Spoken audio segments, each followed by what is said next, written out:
That's such a serious voice that comes across there from the Big sister. yes. Right. So here we are again with Guy Armstrong out of New Zealand. Hey everyone. And if you haven't seen any of the other videos when we've been talking, Guy has been practicing body electronics for a number of years, and probably like more than 25. Maybe it'd be close to 25, like 24, maybe. Yeah, maybe. I started when I was 16. How old was I? Yeah, maybe 17. Okay. So that was in 1996.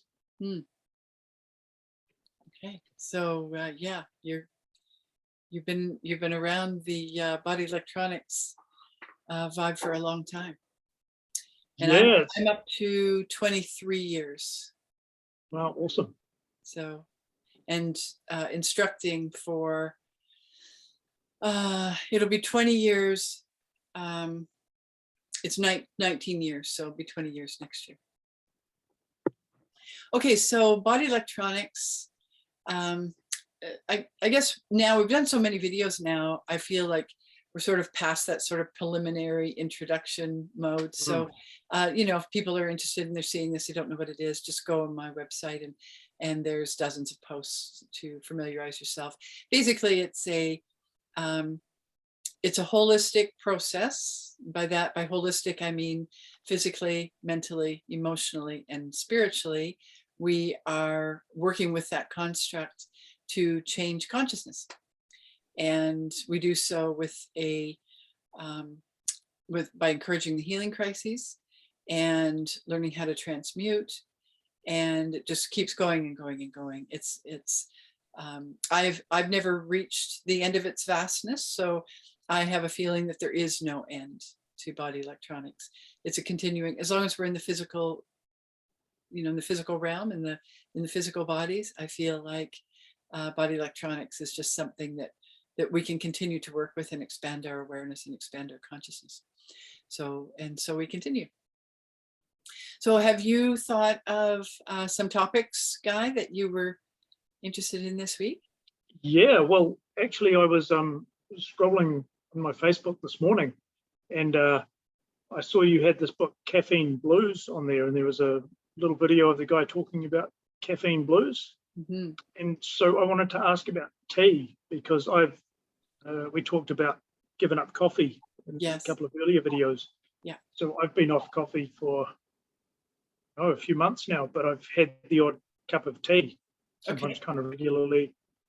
Yeah, so I wanted to ask. My rule of thumb is it's not really about, well, it is about the coffee, but it's really more about the caffeine. So if it's black tea or you know, any kind of tea that has caffeine, even, you know, green tea has caffeine.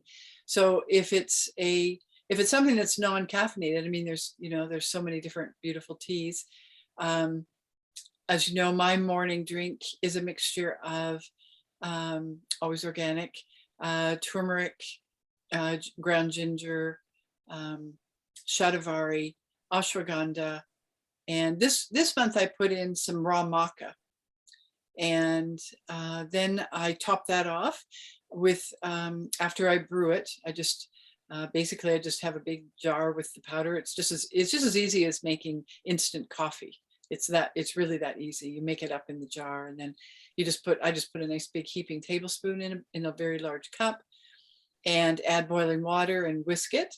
And then at the top, I put a little bit of cardamom, because turmeric needs something hot and spicy to activate it. That's why usually black pepper is the classic activator for turmeric, but I don't enjoy that so much early in the morning.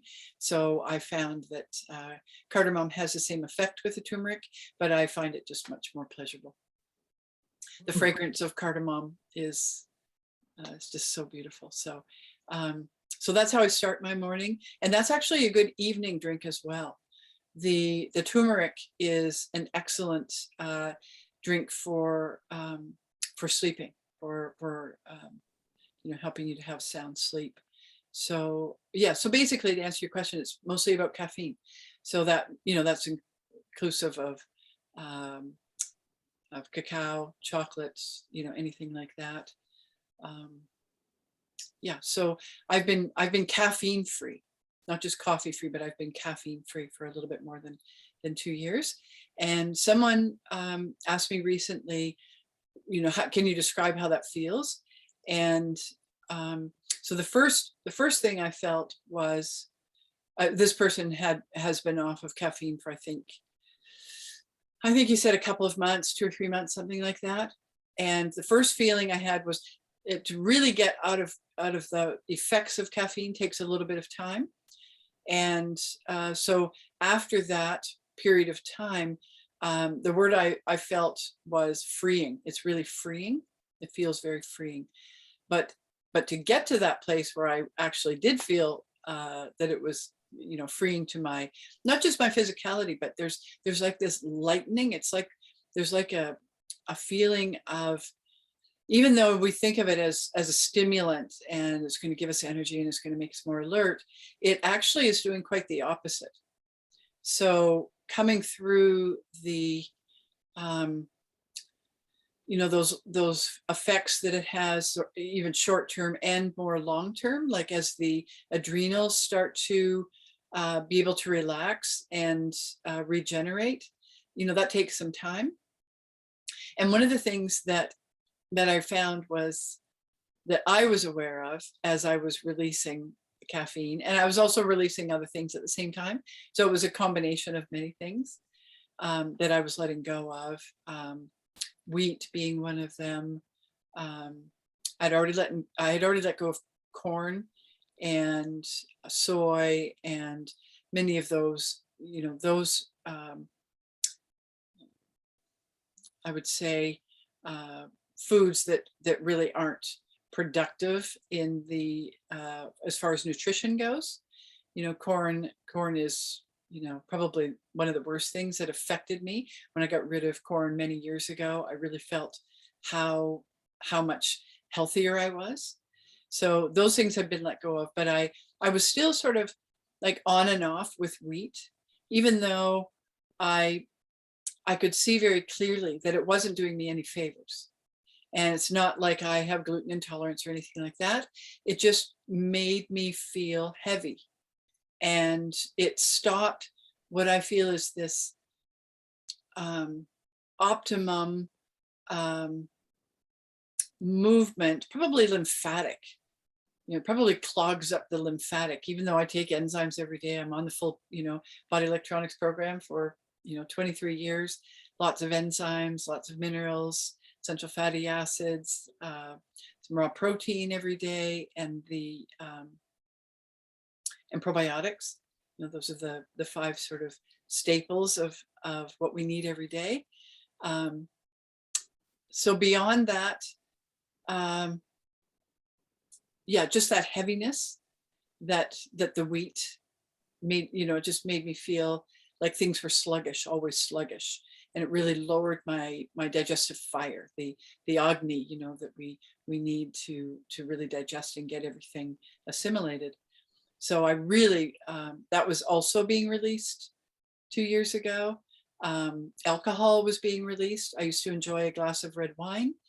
And so I let go of that as well at the same time. What else? I guess those were the kind of like the 3 main ones: the caffeine, the alcohol, and the wheat. And Okay. and so what happened after that? And I think it took, I didn't write it down, so you know, I don't know exactly how long it took, but it took at least 1 month, and probably more like 2 or 3 months to really get through it. But at least the first month was extremely, I was very emotionally stimulated in grief. So I was really working through, and it had to do with that pleasure pain duality. So it really had to do with letting go of these externalized things that I associated with pleasure. And so it was really it really was a intense grieving process. You know, it would kind of come, you know, I'd come the time of day when I would enjoy a cup of coffee or enjoy a glass of wine.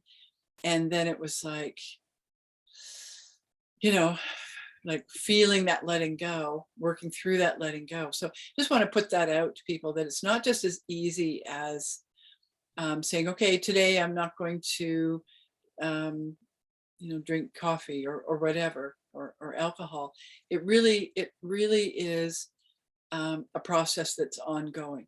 And I think it's probably about 3 months before I felt that emotional lift, where it was like, okay, I don't, you know, I didn't have that sort of pleasure or lack of pleasure response. It just sort of lost its power over me. So That's cool. So it was, yeah, so it's quite a process. So you mentioned corn as well there. I'm just thinking, you know, I love corn on the cob in my salad, you know, a raw kind of corn on the cob, and I cut the little bits off it. Is that also a no-no, or are you talking Well, about corn is really pesticides? high. Like corn is really high on the glycemic index. So it's really, you know, it's really sweet. Corn is really, really sweet. But I think the worst part about corn is, from my perspective, is that it's GMO. It's a really, like it's on the top 5 GMO list. And I remember, you know, 20 years ago when Jim Graham was at the body electronics events in Pennsylvania, I loved corn. Like I just, you know, I was raised on a farm. You know, the corn on the cob, I mean, we grow our own corn, and we probably had good heirloom seeds back then as well. So, you know, I have those memories of that really delicious corn, but that corn is pretty much no more. I used to argue with Jim to say that, well, we have organic corn and we can have, you know, and he said that, and I realized this to be true, but I wouldn't accept it at the time, that because of the cross-pollination of corn, it can go up to 500 miles. Corn can cross-pollinate up to 500 miles. And because of that, we really can't say that there is any true heirloom, non-GMO organic corn. I mean, it would have to have been grown in a bubble. So Wow. I do, you know, I do sort of occasionally, if I feel like, you know, I mean, and there's always exceptions to every rule, right? So we really have to just ask ourselves if we want to have some nice organic corn, and we can find that, and we feel that, or maybe we're growing it ourselves, and we feel that it's going to be really good for our bodies. I would say really enjoy it and you know, treat it like a treat. So treat, don't cheat, right? So it's like, Yeah. You know, that can be, you know, part of that sort of thing, but definitely not as a staple. It's just too high in sugar content, like I said, and it's just not good to have as something regular in our diet. And when I was letting go of corn, and basically that was around the years when I was letting go of sugar. So I did that at least 10 years ago, and where I really let go of it. I mean, I had been decreasing it throughout the years of body electronics, but I really looked at everything I ate in terms of, you know, this is going back about 10 years, but everything that I ate in relation to its sweetness. And I used to love honey, and I would put honey in my coffee. I would put honey, you know, I'd put honey on toast, you know, I mean, I just loved good raw honey. It was such a delicious, and I just felt, you know, it was so good. And I let go of honey. Occasionally I'll have a little bit of maple syrup, and I mean, very occasionally, like really good organic Canadian maple syrup. I'll have that on, you know, on something delicious once in a while. So again, treat, but not as a staple, not something that you want to ingest all the time. Do you know much about how the first peoples used maple syrup at all? Did they use it? I can't really answer that. I know that the one thing that I was told by my teacher, who Ojibwe, he said that they used birch syrup. And in that area, right on the shores of Lake Huron, there's a lot of birch trees. There's a really interesting Carolinian forest where we used to live, and there's thousands of beautiful birch trees, and I know he said that they used birch syrup, but I'm not sure about the maple syrup. I'm not sure if that sort of that rendering down came as Europeans came onto the land. I'm not really sure about that.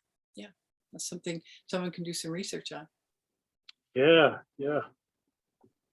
There's quite a few stories in that book by Weston Price about some of the sort of political stuff, as well as, of course, all the foods. I think one was something like a group had corn and beans, and when maybe there was another group that lived, too far north or south or whatever, and they could only get one, and the group that had both had really good teeth, and the groups that had, only one missed out on some of the amino acids. They got, 70% of the amino acids from corn, and the other group got 70% from beans or whatever it was. And yeah, of course, they don't get the full complement, and sort of had to have a mixture there. I think of the Mexican people when you say that, that mixture of corn and beans. Well, everybody from the South, it was, not just Mexico, but, the South, where the corn, the beans, and the squash, they call it the Three Sisters, because those were the foods, the traditional foods, not corn, beans, and squash as we think of them today, but those traditional seeds and traditional foods that they would grind the corn. It was like, often it was all different kinds of amazing corn that they had. Then, some were used for grinding to make flour, hence the tortilla, and all of that, all of the different foods that could be made through that. Yeah, but that's going back, that's really like Weston Price. What was it now? Like maybe close to 100 years he was doing his research. So yeah, about 100 years ago, yeah. Pre-GMO, pre-industrial pesticides, herbicides, all of those toxic chemicals. So we're into like a whole different era now. But the big thing, Weston Price's book, Nutrition and Physical Degeneration, it's an excellent book. Anybody who's interested in body electronics, that used to be one of the books on the reading requirements. So basically, well, do you want to talk about that, Guy? Just give a little overview of what Weston Price actually did. Well, he was in a pretty unique position. Because when he was researching, there were still some indigenous groups around the world that had never been colonized, but there were also other indigenous groups that kind of had been colonized, and so the ones that had been colonized a little had canned food and tin food and white flour and all this sort of processed foods. And basically, as soon as white flour and white sugar were introduced to a population that had really good teeth and really good physicality, it was easy for them to give birth. They lived for a long time, really healthy shapes of their heads and stuff, all enough room in their mouth for all their teeth to go through. As soon as they got into white flour and white sugar, their next generation were conceived without enough room for all their teeth in their mouth, and their teeth decayed really quickly. I mean, probably worse than modern children today, because at least modern parents know some fruit and veggies and stuff like that. Yeah, they were kind of inundated with it all of a sudden. Yeah, and his book is actually really tragic and really sad, I think. Yeah, because it doesn't let, I don't know if there's a PC way to say this, but it doesn't really let white people off the hook, I think, or the colonizing people, or it doesn't let maybe the business people, the manufacturers of the food, off the hook, because it just shows, as soon as this food gets into a population, it's just down with the health, regardless of what else you do. But a lot of go ahead. so a lot of those indigenous people had seafood. He said, seafood is a really important thing. But of course, nowadays, like you said before, Illia, it's all kind of, technology's changed it all, because nowadays you've got to be careful with seafood because of, that's for sure, mercury pollution and whatever else, stuff like that, plastic pollution. Yeah, pretty much our wild fish population. There's still a few fish that I would eat from certain waters. Like there's a back in Ontario, there's a place where there's wild trout. Oh. And they I mean, I haven't had it now for several years, but if I get an opportunity to eat that, I will eat that wild trout. It was really clean. Sometimes river trout can be really clean, but I would not eat anything from the Pacific, and definitely never eat any fish that have been farmed. So that's really, wouldn't eat farm fish? Oh, absolutely not. No, I would never touch farm fish. No, farm fish, I would touch a wild fish before I would touch a farm fish. And the wild, we used to love, the wild salmon. I lived on the coast for 7 years, and the wild salmon but I experienced mercury poisoning from a very, wow, very, very small amount of, it was actually wild tuna, and right off the coast of BC. And yeah, that was really, really hard to work through. Mercury poisoning is, it takes a long effort and a lot of effort to really get it out of your system. So that was pretty much the last time I had anything from the Pacific.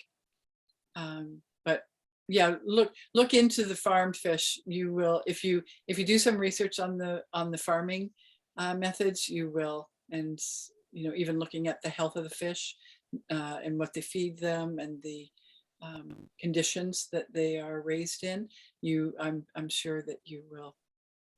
And they try to call it different things, like salmon here. You often, and I would say most of the salmon in any restaurants, of course, would be farmed salmon, and they call it, it's always on the menu or it's in the store as Atlantic salmon. That may make people think that it comes from the Atlantic Ocean, but it's the name that they call farmed salmon in Canada. Wow, that's kind of sneaky. Mm-hmm. So it's not even on the coast of the Atlantic, no, on the edge.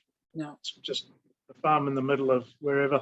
Yeah, and farmed trout. They do a lot of farmed trout. Yeah, the fish industry is disgusting.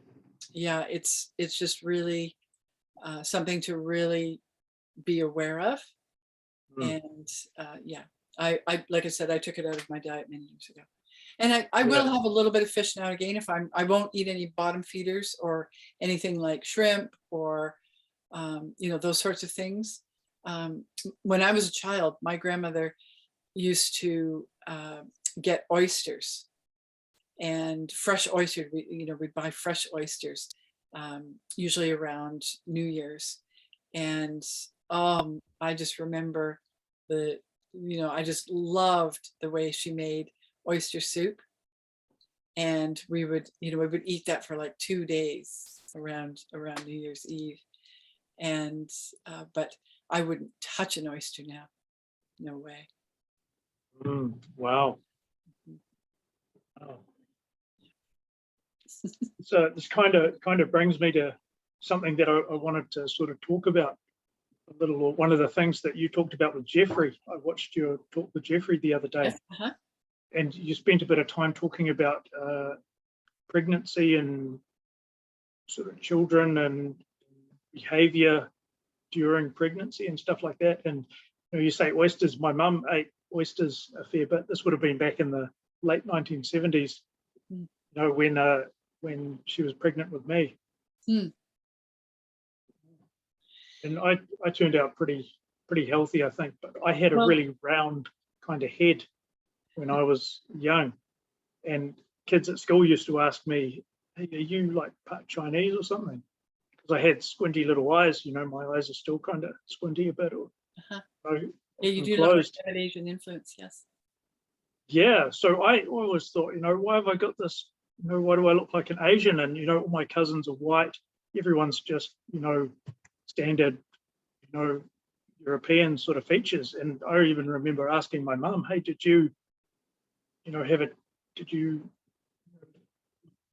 an affair with a Chinaman or something when I was a little kid or whatever, before you met my dad?" And then maybe accidentally, my dad's not actually my dad, and some random Chinese guy was my dad or something. Trying to figure it out as a kid. And then when I got into body electronics and I heard about morphogenetic resonance, and there's or what is it? I don't remember what the technical term is, but some kind of protein thing, like when a woman and a man are sexually involved, the woman takes on a sort of a part of the genetic of the man.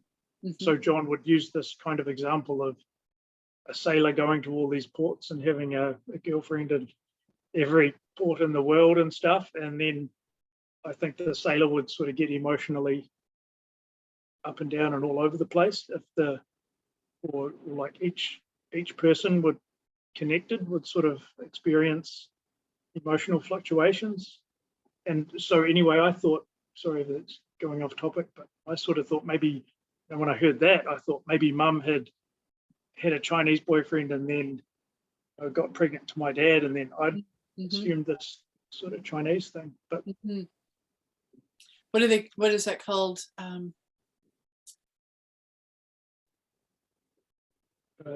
Telogyny? Yeah, telogyny. Yeah, something like that. Yeah. That effect. It's actually a physical thing too. It's not just morphogenetic. It's actually a physical, proven biochemical, because anybody that's ever raised any kind of animals understands that. Like if you're breeding, even dogs, if you're breeding dogs, you have to be very careful if you want a purebred animal to not ever let that female have any sex with any other dog than a purebred male. Jim Graham used to talk about that, because he raised sheep and did all kinds of agriculture, and that's just something that all farmers that raise animals know about. Yeah, it's just an accepted thing. It's not a it's actual fact. Not that morphogenetic resonance isn't natural fact, actual fact, but it's a little bit more physical, I would say. It's a little more in the physical realm. Yeah. And I remember Graham Bennett saying about the wideness of the head has to do with whether you feel loved or not. And when I was a little kid, I had this really round, cutesy little head, and I think I was a really passive kind of kid. I'm partly doing BE because I think I was applying some of the laws regarding the sort of emotional body, even before I even knew about BE. Does that kind of make sense? Yes. Would you say the same thing for sort of other people that come to this work, like they're kind of already maybe doing it a little bit? Like I was very like willing to be last, willing to lose. You know, when it came to losing and winning, I was okay with losing, whereas my friends always wanted to win and stuff. Mm. I was just very sort of peaceful, non-competitive kind of kid. I would say either side of the spectrum and everything in between comes with its resistance patterns. Yeah, okay. Yeah, definitely. Because nowadays, I can sort of look back at that and see it's I'm a much better follower than a leader. So I don't know, maybe I think maybe I'm just thinking it's in a piece when really it's just resisting leadership and resisting competition. Right. Yeah, something to look at for sure. Find those memories that you were a follower and maybe had the resistance to following. And yeah, that's, the followers and the leaders, we're coming to a new consciousness now. We're going to have to come to this new consciousness where we don't have any more leaders and followers. That would be, we truly, get to a certain level of sovereignty within our consciousness, and that we have that inner freedom, that inner awareness, and then we can live. It's like that, the dependence, that dependence, independence, interdependence, those three levels. So we have to come, into the independence and really start working with that, and then we can have that interdependent community that we all envision. Yeah, it's kind of amazing to see the sort of businessmen and the corporations and so on nowadays. They really push for these dependency relationships, so they're just constantly sort of justified in extracting money from the public. Mm-hmm. I don't know. If we were aware of our, and by becoming aware, and more aware, we are releasing resistance. So that's how we become more aware. Just so people are clear that are watching this, we become more aware as we release resistance, and we do that in the independent stage. So that's really to me, becoming independent is the body electronics table stage. So we're really working on the table, and we're giving and receiving equally. We're giving, we're giving the sustained acupressure, and we're receiving it equally. So I think that's where we come into that independent. It can take years. I know it took me years of table work before I really felt, wow, I'm in I have enough awareness that I have this sovereign view of myself, and that I was working at the same time. I mean, it's not from one stage to the next They do, overlap and connect and interact at times. But I really felt I had gotten to that stage of independence where then I was purely offering into the interdependence. So it was, the service became clean and clear of patterns, and it was more natural. There was, when you become interdependent, you have to go through all of the myriad of resistance patterns that come with that, service being one of them. The service of, when we start working with service and really giving of ourselves, there's a lot of things to release around that. So, and then when we release, a lot of that, not just service, but many other things as well, then we can really work interdependently with people that have done the same thing. Often the groups that I have seen is, and this is in body electronics, we work at all three levels in every point holding.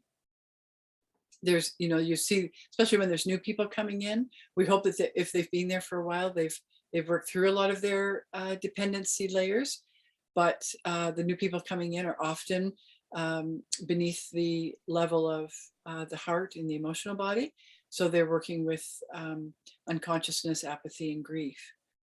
And those tend to be the emotions that are perpetuating the levels of dependence and those dependent thoughts. You often hear it in word patterns as where it's happening to me. So that's, they did that to me. It's like that victim consciousness that the outside world is happening to me. They made me, or they did it to me, or that sort of thing. So working from that level of awareness, working from that level of emotionality.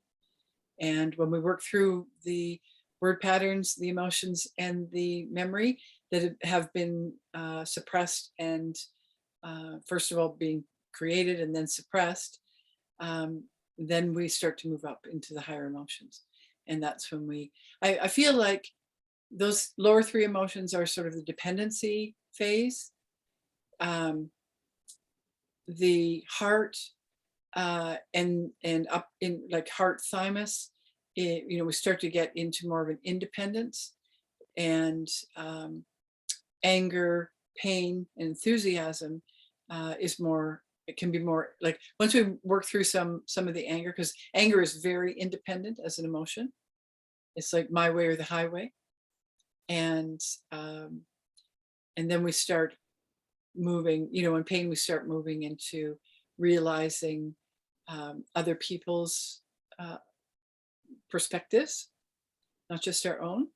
And from there, we really can start becoming more interdependent in ourselves. And then that just sort of naturally flows into community. Yeah. It's actually when we look at it in community, it's actually pretty solo. When you get to that level of consciousness, when you're working through, especially when you're working through pain, there's not a lot of people that have willingly taken themselves to that place. And so that's when we, compassion, real deep compassion comes to the surface there. And that's also where sanctification comes in. So the sanctification, the natural sanctification, so that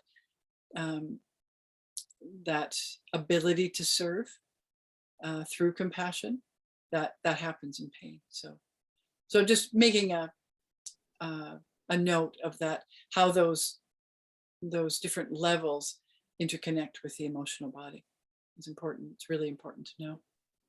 Yeah. Of course, when you have a bit of creativity, you can go throughout your life where you sort of want it to go a whole lot more, can't you?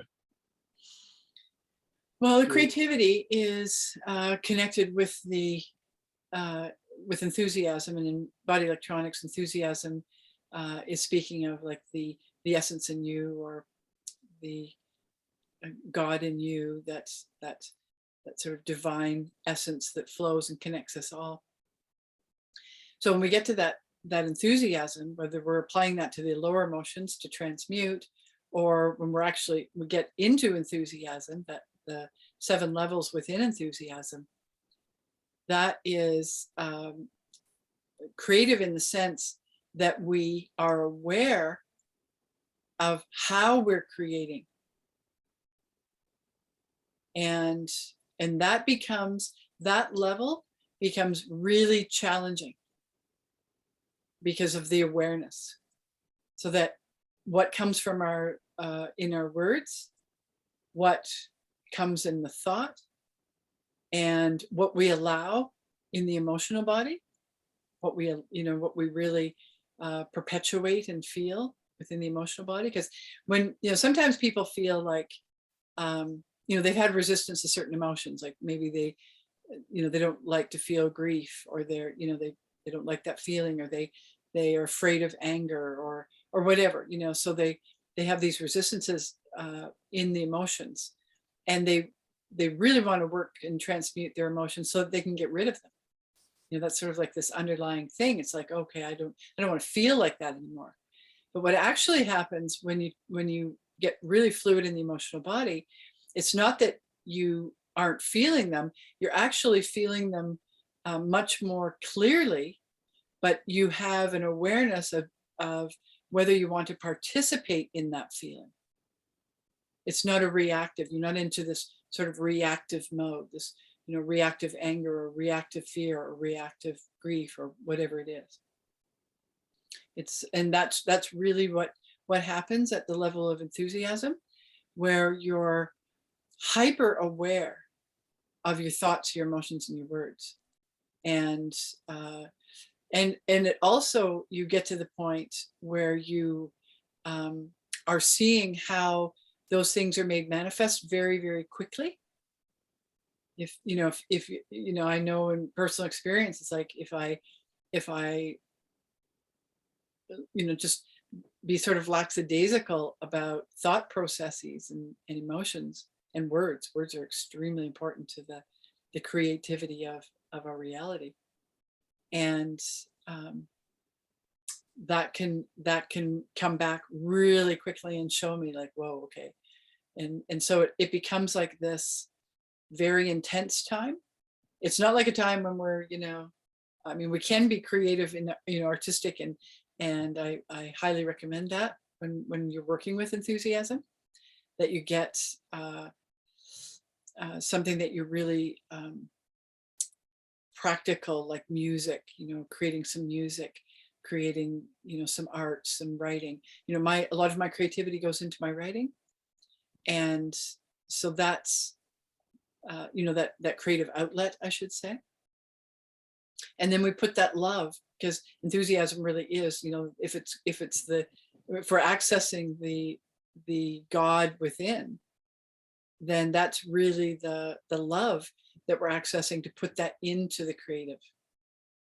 So yeah, so that's that we have to be really just really super conscious at that point of what we're creating, why we're creating it, like it just, that awareness is there.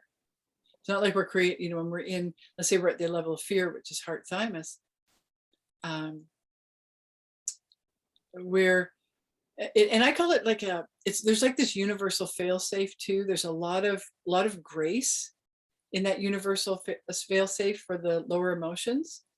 But as we bring things up and start moving that energy, and that awareness comes, as we go up the scale of emotion, we just become more and more and more aware, and we become more aware by that accessing enthusiasm, which is love. And we're applying that love. We're applying that transmutational force, that energy, to transmute anything that we created that was less than love. That's really the bottom line of body electronics. Just moving that energy, we're changing that energy. That's the consciousness change. We're not leaving things in our field, even in our cellular structures, where we're rooting things out. And the big word is willing, because as we move into greater, we say moving up scale in the emotional body, but that's just one of the maps that that sort of guides us along the process. But it's really a process of accessing more love, accessing more compassion for ourselves, more forgiveness. Forgiveness becomes really, really important, especially at pain. I found well, sort of like there's like that level of victimhood where we all have the those things that happen to us, those traumas, those things that seemingly came from an outside force. And there were people that harmed us, or things that harmed us. So forgiveness is really, really important in that process. But then it becomes really important again at the level of pain, the pituitary. And there I found that the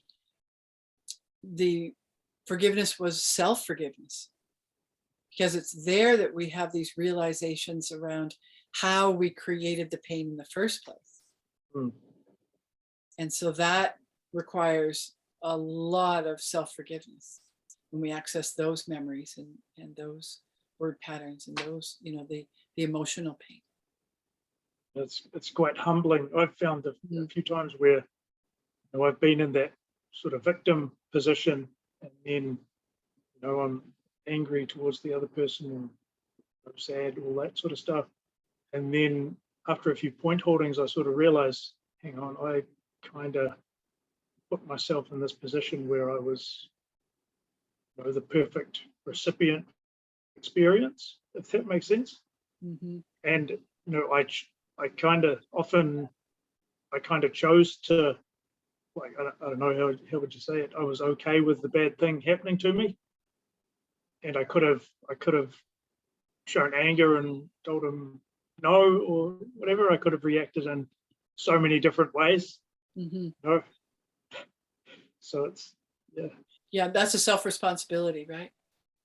I was trying to remember just now. You've often talked about this before, I think, or I've heard you talk about is it first forgiveness for others and then forgiveness for ourselves? I think that sounds kind of right. Yeah. I mean, however it comes, right? But Yeah. in the map of it, as we go upscale, it's usually forgiveness for others in Yeah. that that victim role, and then forgiveness for ourselves. Yeah. So Doug talks about healing as a spiral and how we heal, where it's and he sort of relates it to nutritional program, do the STOs and work through the point holding, and then do the head ones, and then work through the body again, STOs, feet points, spine, then head again, and that sort of thing. But I suppose with forgiveness, it's forgive the others and then ourselves, and then you go through that cycle again, again as you're going up through the 7 times 7, the unconscious to enthusiasm to unconscious. Well, the thing that we become more aware of is how much more we have to release. And that's something that is not really, great for advertising body electronics, but as the more that we do, the more that we realize we have to do. Because the awareness, we're increasing our awareness as we move up scale. And then we realize, wow, we got, more and more and more work to do. So, yeah, one of the things that came to me today, and then you can tell me what you have on your list there, Guy, for topics. But one of the things that's been coming to me is the principle of what can look exactly the same, but be entirely different. And I think that's something we have to really be aware of. And when we're, I see there's so much sort of externalized, really simplistic, almost like this simplistic judgment. And, you see it on social media platforms where people are very quick to judge. I mean, they probably didn't take 3 seconds to think about what they were going to say before they made a judgment upon what someone else said or did or whatever. And I find this really interesting to look at. So, and there's a lot of confusion around it, because I could see, in observation, where somebody was judging it for it being something, and it was entirely different than what they thought it was. So it's like that when we go up, then we see like paradox after paradox after paradox. We start to see paradoxes. We're actually really getting somewhere in our awareness. So we have to really take that into consideration. Keep that in sort of somewhere in the backdrop, is that it can look like something, but be entirely different. Yeah. That's interesting. Mhm. I think it reminds me of one of the things they talk about in the old BE videos, where it's, being something, being some kind of personal quality compulsively or out of choice. So we can be hardworking compulsively or out of choice. Maybe it kind of works better with virtuous things, or virtuous quote unquote, Like service. yeah, or like you don't really talk about being lazy by choice. Mm. Might say relaxing. I don't know. It just doesn't feel sort of right with the language. But yeah. Service, like I have to serve versus I'll choose to serve willingly.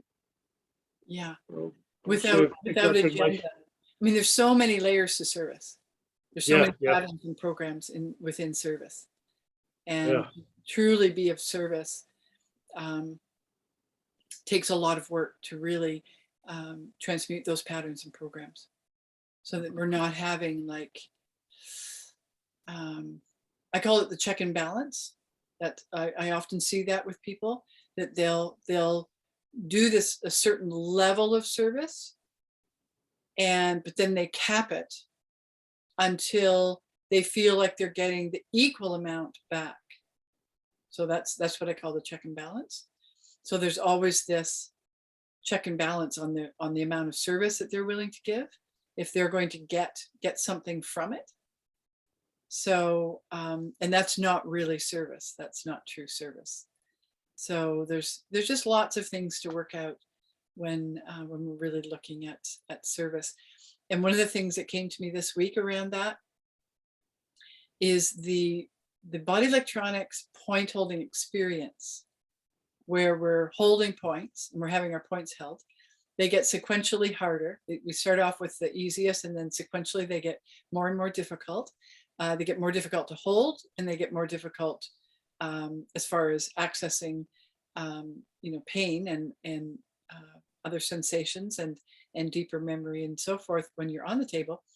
But it's definitely more difficult to hold points. So that's a great, it's like a perfection, where with every points that you hold, you get to challenge yourself to deeper service. So there's a lot different between like, and like how do you hold the point? Do you hold it with all you got through the entirety of the session, which could be 2 to 3 hours, without rest, without letting, without putting your own comfort ahead of getting that point really well held? Do we, or are we just giving it all we got? That's and like I said, the points get more and more difficult. So like spinal points, holding spinal points while you're standing for hours. Well, right? You can sweat, the sweat can be dripping off your chin. So that's the progression. It's such a beautiful perfection of progression, of challenging our levels of service and how willing. And we can fake it, we can pretend. I've seen that happen, where but there's really no, we can't fake it with ourselves. And we're never getting away with anything. Not really. Not, if somebody doesn't notice, that's not actually getting away with it. That's an idea that sometimes people have a resistance to being sneaky, or even not wanting to be seen that they made a mistake.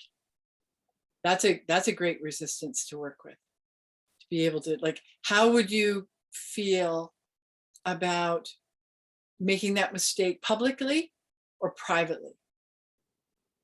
Mm, and that's a good getting point. really feeling into how you really feel about, like, I got really um, non-resistant to making mistakes publicly with Doug. And Doug always encouraged us to, keep, uh, challenging yourself. That's how you make mistakes, so-called mistakes. And as you see, if you do something incorrectly, within the body, I'm talking about within the body electronics program, then you're like, oh, wow, I learned something there. And Doug would say in his lectures, we make new mistakes every day. So we have the willingness to keep going and possibly make mistakes and be perfectly okay with that. And the interesting thing is, of course, is the more willing you are and the more perfectly okay you are about making mistakes, the less mistakes you actually make. So Yeah, that's how life goes. kind of beautiful, isn't it? Mhm. But yeah, I've been thinking, because I'm really visualizing, and I put the call out for that 1%, the 1% of people that John Ray would say that body electronics is meant for on the planet. That's a lot of people. So I put that call out recently. That's that's a lot of people to teach. And I really want to see people changing their consciousness on this planet. And we need to do it now. Yeah, it's So long overdue. yeah, it is. It is very long overdue. And but there's no time like the present. Yeah, So let's, I really feel, I mean, I'm willing to share, I'm willing to teach, I'm very available. Within Canada, I put it out this morning on the body electronics group page, that for people to start preparing in Ontario. And I see a point holding intensive, maybe several, like I did last year. We did 3 last year when I was in Ontario. And so I will visit Ontario again this year. I'll be coming in August and September. And I'll actually even be going to New Brunswick in September and maybe into October. So nice. anybody in the eastern provinces, if they're interested in doing consciousness work and gathering, now is the time to prepare. The nutritional program, the study, the reading How We Heal, the body electronics experience is on my site free of charge. You can download it. Excuse me. And then I'm going to start with people that are interested. I'm going to do like a monthly, maybe even more than monthly, because August is coming up very quickly. If there's a group of people, I'll do it as often as they choose to do it to get themselves prepared.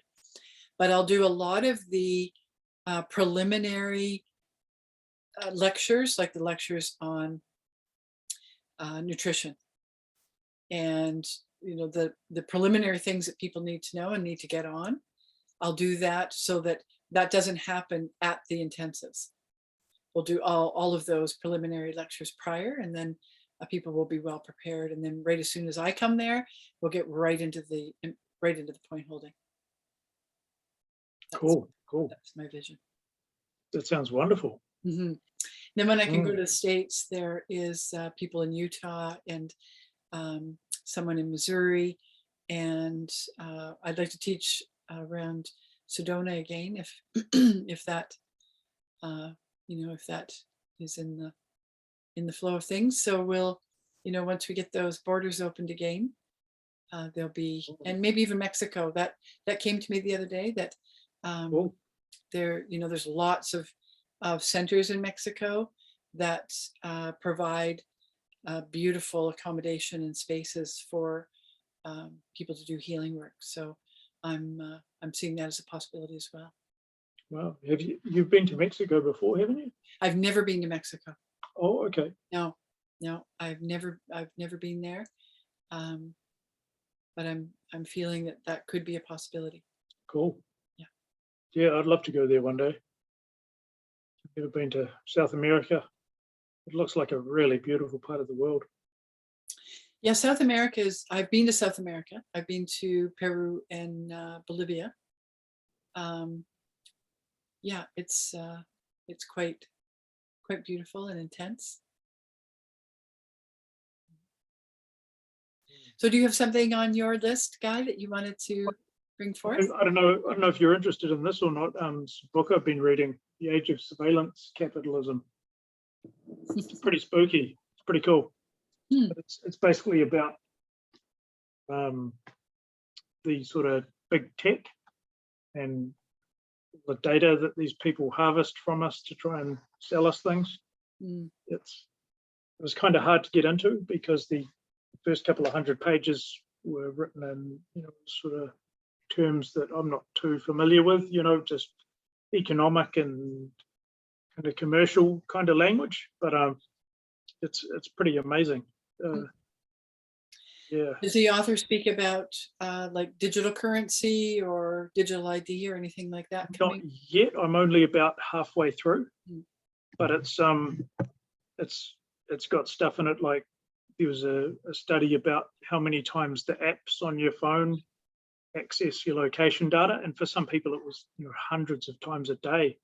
They just thought they were getting stalked, and it's all to sell you junk or recommend another restaurant to you. But it looks really creepy, like they just know so much intimate and personal details about us, and they can just sort of infer things just from purchases that we make that we might think are just kind of innocuous.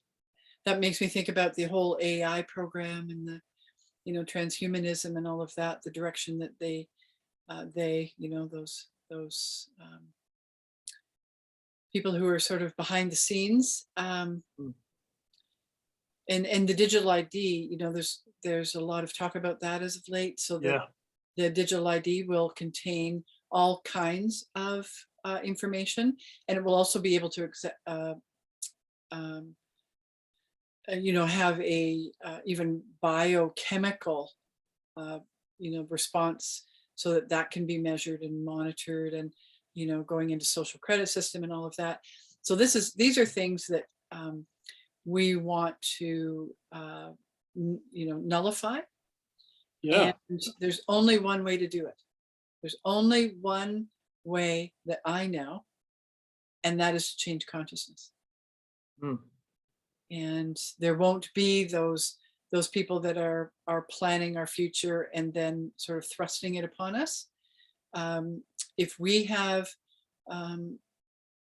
if we have a lot of awakened humans on the planet, and by awakened I mean conscious of their thoughts, their emotions, and their words, and working to transmute and become more and more and more aware, then all of those plans will not culminate.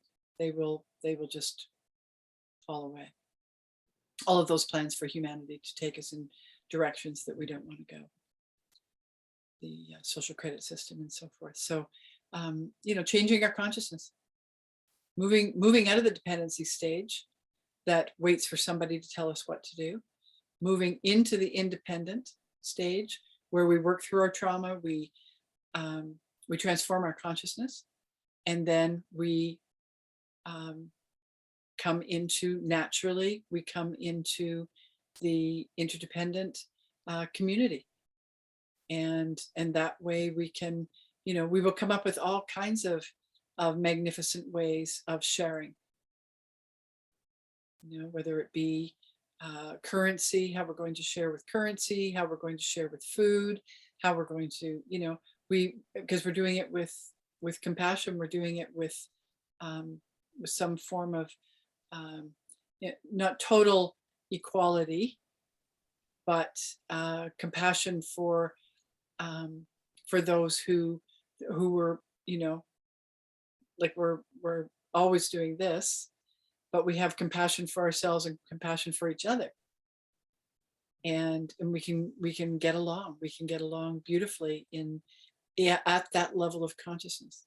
But as long as the majority of the people are going to stay in dependency stage, it's going to be tough if we don't start moving the energy. And the great thing is, in my view, is that it doesn't take, like, we're thinking about the majority of people. Yes, we do need a majority of people to awaken and become aware. Yet it doesn't take a majority of people to change your consciousness to make that happen. Yeah. It can take a small amount, and hence that 1%. So it can take a small amount of people, and that morphogenetically resonates through, when we delete programs and patterns out of our awareness, out of our consciousness, then that morphogenetically resonates with all of humanity. And however we resonate with that pattern and program, combined with how willing we are to let it go, then it becomes really a natural progression for people morphogenetically. So that's one thing I've noticed, is that when people, of course we know that it happens with our relatives first. So we remove a pattern, and that pattern just naturally in this sort of DNA process, that those people that resonate are usually, closely resonate, are usually genetically related, closely genetically related. And I've watched how it does require some willingness.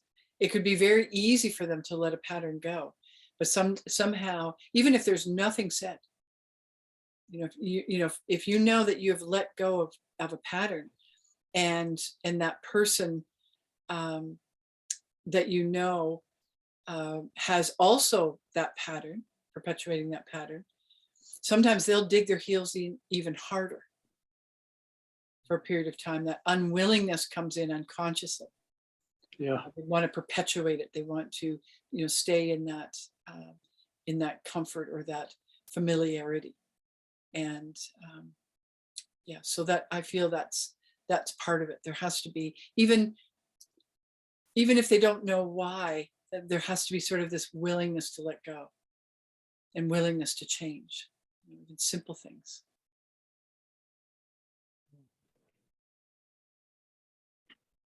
Yeah, I feel beautifully like, said.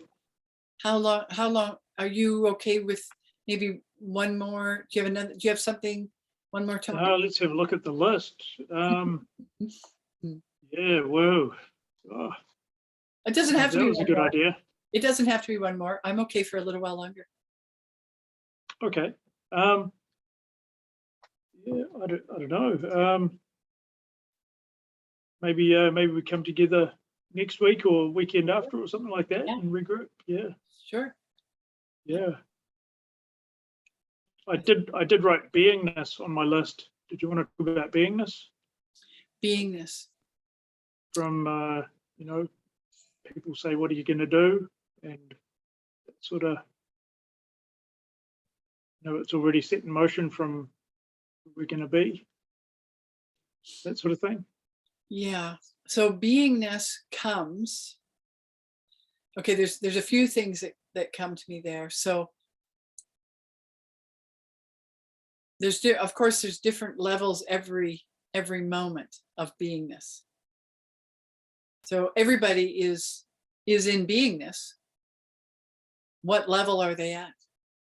Mm. And that is determined by their level of awareness. And the more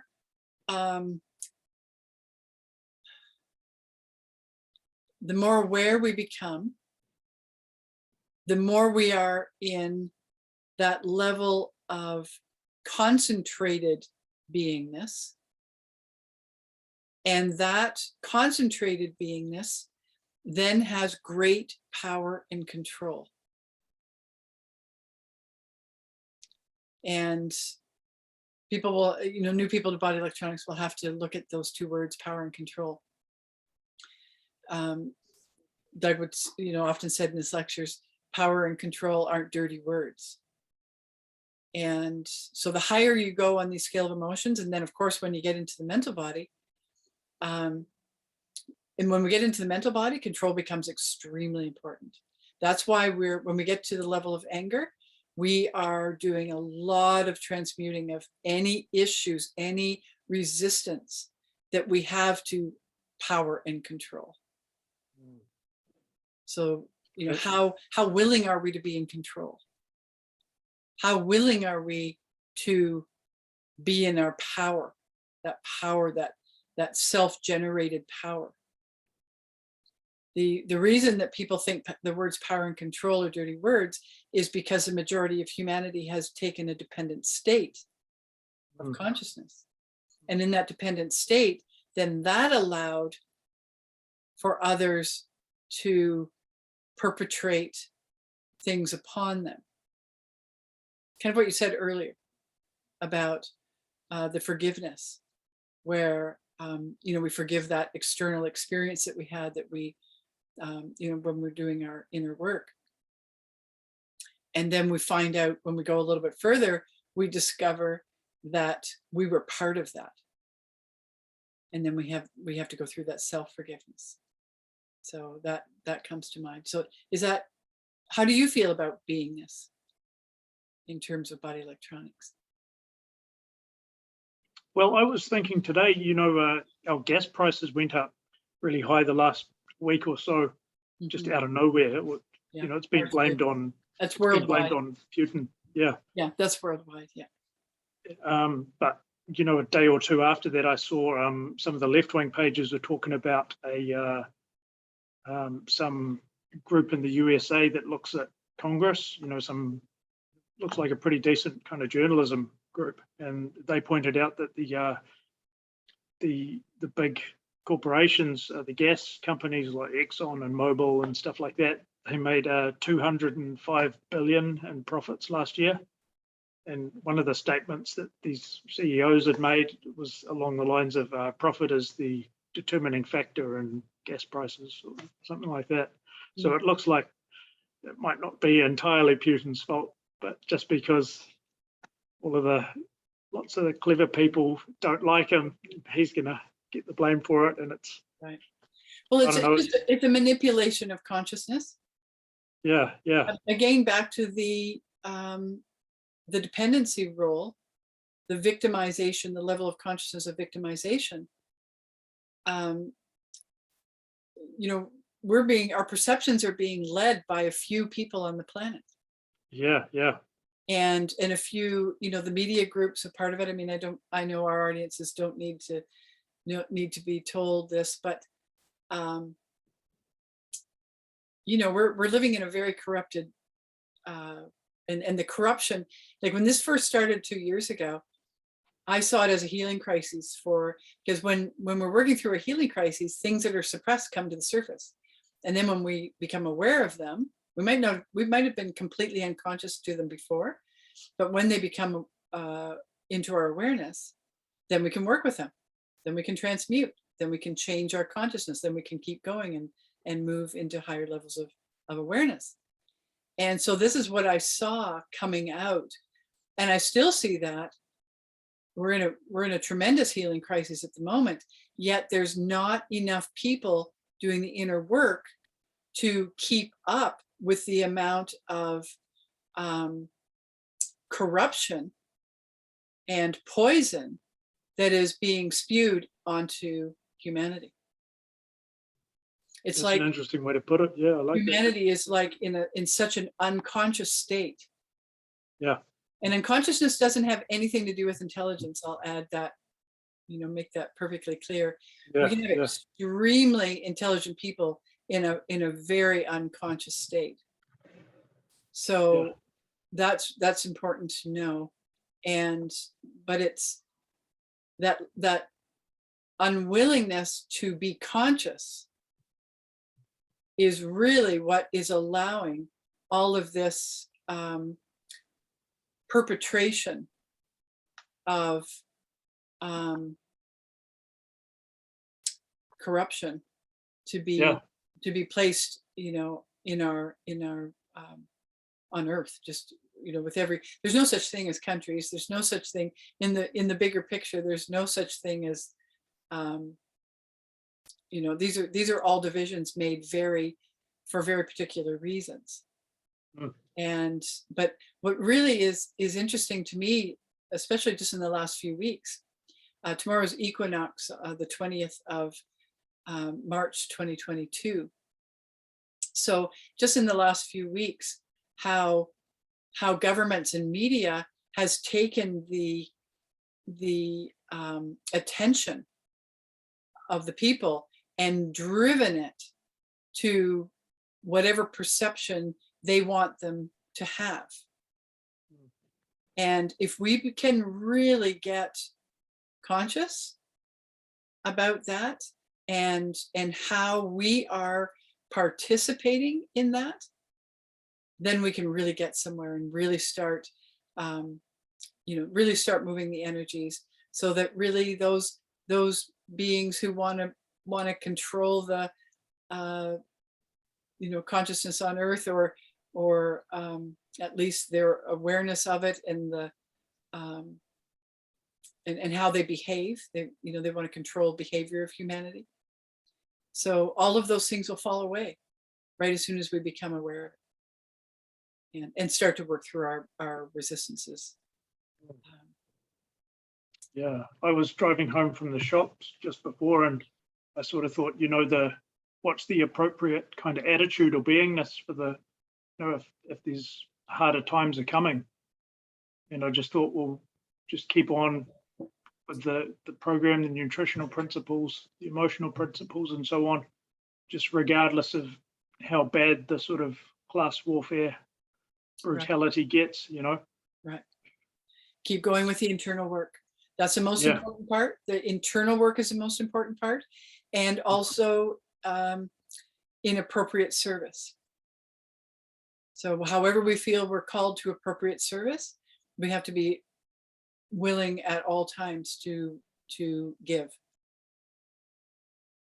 So be aware of that. So it's internal first, external second.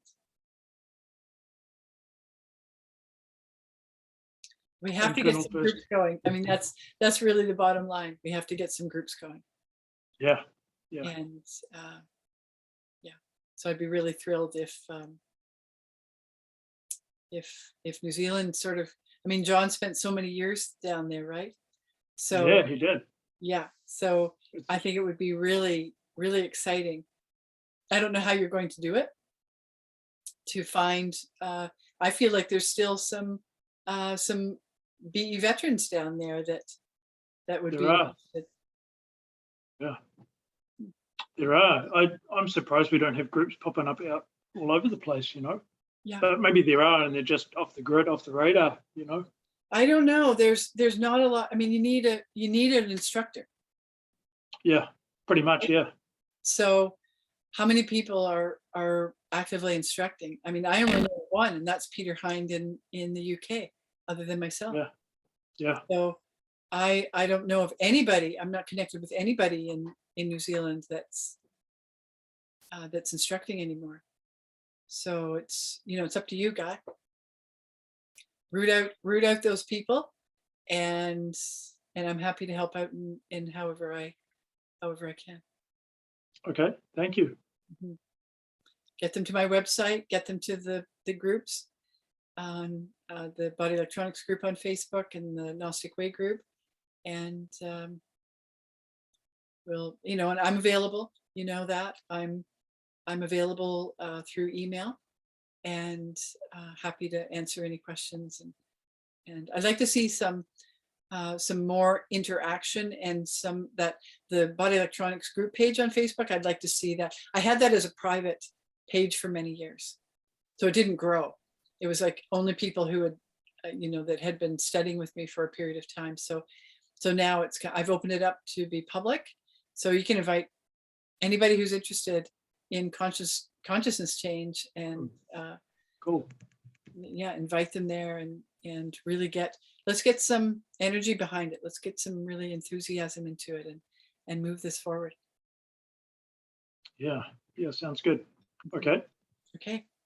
Well, let's end it there for this week, and we'll do another discussion next week and come up with some more topics. I think these just Awesome. real casual discussions are good for people who are,